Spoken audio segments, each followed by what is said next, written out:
Right, so today we're going to be talking about Fantastic Four, and I also am going to be taking out or away the intros that I've been doing for about a year now, because I have a sniggling little suspicion that those kind of took people away from the video, and those were like taking you out of the whole experience. And so, like, people just stop watching when the intro starts. So, instead of having the intros, I'm just gonna get straight into the review. But today we're gonna be catching up with some Fantastic Four, and this video is very difficult to like script or like talk about because nothing happened in these like nearly 19 issues that I read. Nothing of note actually happened. I guess Dan Slott did try to like retcon the origins of the Fantastic Four, but not in a way that matters. Instead of the cosmic rays just being an accident, it's now they were engineered to be there. The cosmic rays were basically boosted in power, and it was meant to kill them instead of give them their powers. And it was some other, like, the planet they were meant to be going to was already populated, so the kind of person who ruled that planet decided, no, we don't want these otherworldly people to come to our world. Instead, I'm going to kill them. And instead of killing them, he gave them powers, so he's basically been, like, making everyone on his planet, he's been giving them the same cosmic rays that he gave the Fantastic Four, and some of them get really cool powers, and others get, turned into monsters. And the monsters are in one area, and the people with cool powers are in another area, and they don't mix. So it's basically just segregation, and the Fantastic Four stop it, and they find out that their origins was all basically a lie, and what was seemingly an accident was actually engineered. And Ben Grimm blaming Reed was actually blaming Reed for something that wasn't his fault. And then when that whole arc ends, Reed starts blaming himself, and he's trying to build this machine that, like, where he can be anywhere at once, and he can basically protect his family from whatever. We also get some stuff with Johnny, where apparently one of the people from this other world is like his soulmate, and so it seems like this relationship that he has is one that will last, because she ends up coming back to Earth with him. And there's some stuff with the Empire and the Empire tie-ins, which I thought were pretty cool, because we got Spider-Man and Wolverine popping up, and they actually team up with Valeria and Franklin, who are the kids of Reed and Sue. And so that was an interesting story. And then what it's leading into is with issue 25, which is the last issue that the most recent issue to come out. I don't think I'm interested in where Fantastic Four is going, and the thing is that shouldn't be the case, because it's Fantastic Four. It's Marvel's first family. It should be the best book coming out at Marvel, and at the moment it's just not exciting. It's just the things that are going on should be exciting. We have this new, like, really powerful entity, Franklin Richards' powers are kind of going away, and by the end of issue 25, they're gone. He's just a human now. Valeria is kind of going insane because she's like obsessed with being smarter than her dad, Reed, and Reed is like going into this like spiraling depression that we're not really seeing much yet, but we know it's there, and we know that that's where it's leading. And then we've got the stuff with Johnny and the stuff with Ben that isn't really that important. Like, Ben is basically becoming a father, he's becoming a dad to these two, like, one Kree child and one Skrull child, and they decide that him and Alicia decide instead of like sending them to actual school, they're going to homeschool them because one's a Skrull and one's a Kree. That's not going to work well at school, is it?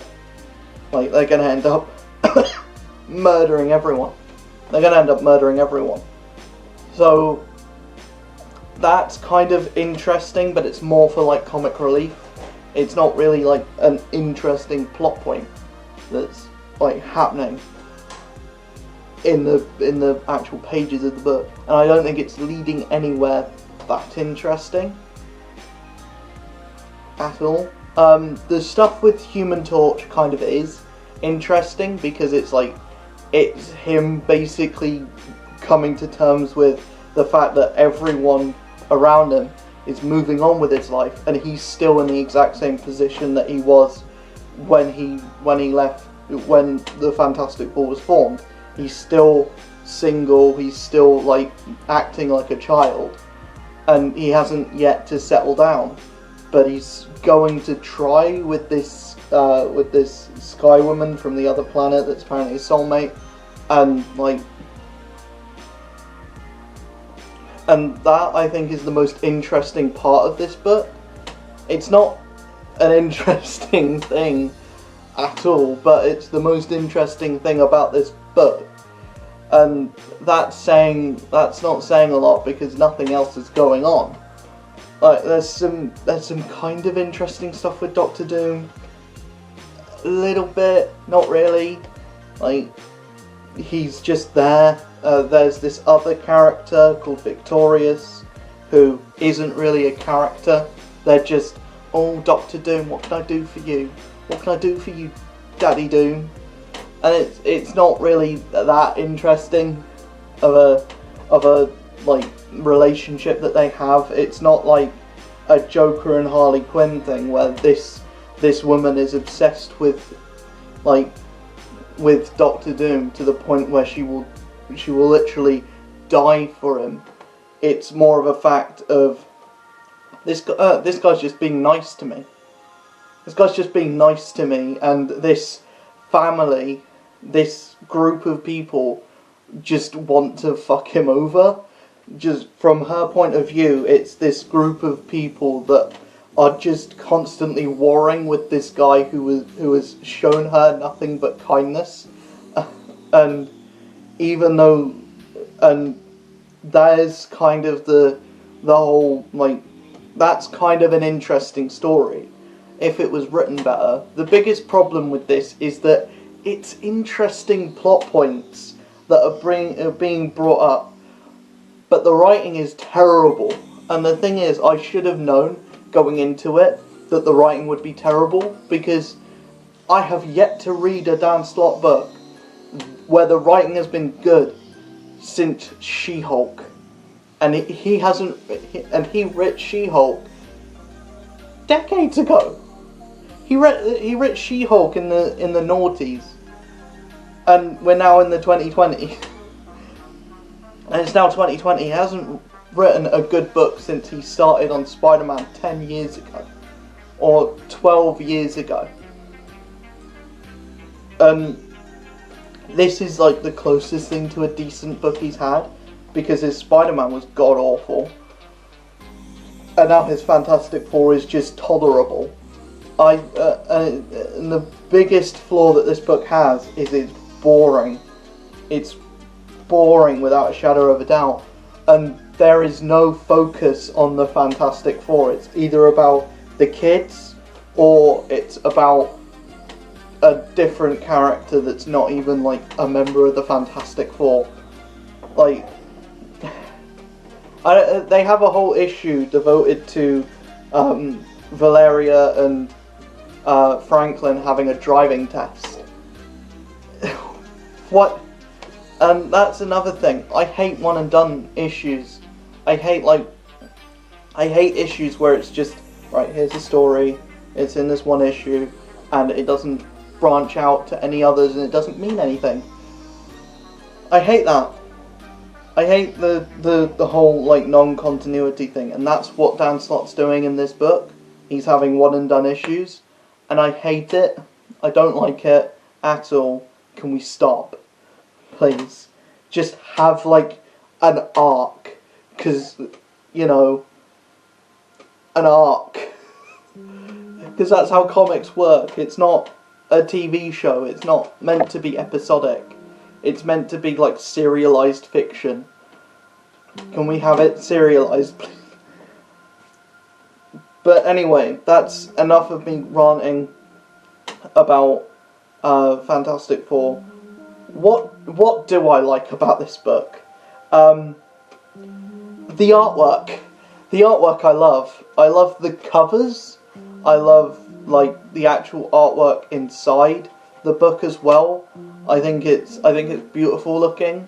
Well, inside the whole, like, storyline. When it was Aaron Kuda doing it, it was beautiful. When it was the other guy, I've forgotten his name, but the main artist that they have on the book is fan-friggin-tastic. Like, this is one of the best looking books coming out of Marvel at the moment. There's no edging out of that. It is a beautiful looking book. It's just a shame that Dan Slott's writing is so bad and so, like, boring. It's just, I'm sticking with the book because I like the Fantastic Four and I want to see where it's going, and I want to see if Dan Slott can actually, like, pull up his trousers and write a decent comic book. But I can't say I'm enjoying Fantastic Four, which is a shame because Fantastic Four hasn't been on the shelves or, like, hasn't had a book for, like, a good 4 years, and then it comes back after a 4-year hiatus after one of the best runs on a Fantastic Four centric book in forever with Marvel 2-in-1, which was fan-frickin-tastic. And Donny and Chip Zdarsky is a genius, and it seems like everything he writes is gold after Howard the Duck. And then I don't understand why Chip Zdarsky didn't take up the main Fantastic Four book when he's so good at writing the Fantastic Four, or at least he's so good at writing Johnny and Ben.